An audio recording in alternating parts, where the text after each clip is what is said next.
Kana laizadraba nupi angangsing nahasingbu ngaklau piduna makoy-makoy na haizaba sinfam amamam paihanduna makoygi senmitlon fagathanduna mipan tangdana hingba punsi mahing amada puraknaba amadi khunaygi yaifathaurang kaya paikhatuna khunaygi damak achauba thaudang kaya lauduna lakliba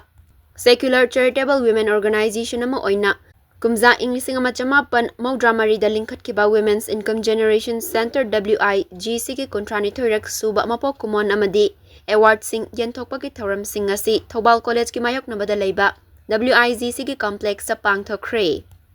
Healthy Women, Healthy Children, Healthy Communities Promoting Hygiene for a Brighter Future haiba theme da WIGC na sinduna session ani thokna pangthokiba ahanba ayuki session da Gayatri Puja Saksonba Moibong Khongduna Mayra Chukhatba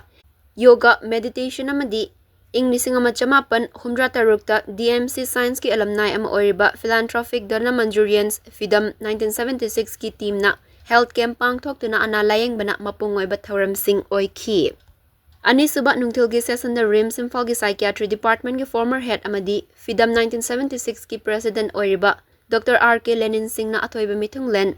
WIGC ki founder secretary National amasung International Awardee Indira Oinam na thauram mapuduga DM University ki Department of Physics ki head amadi FIDM 1976 ki secretary su oiriba Associate Professor M Somananda Singh na akhanaba mithunglen aduga tungan ba lam sing da amadi FIDM 1976 ki member sing na special guest amadi special invitee soina sarukya ki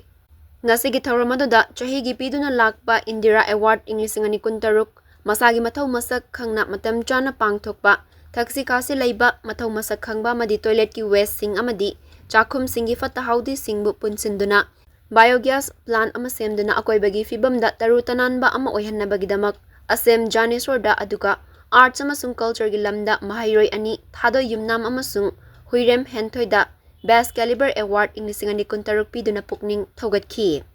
Award sing adu da lengyan certificate amasung sel gi manasing yauri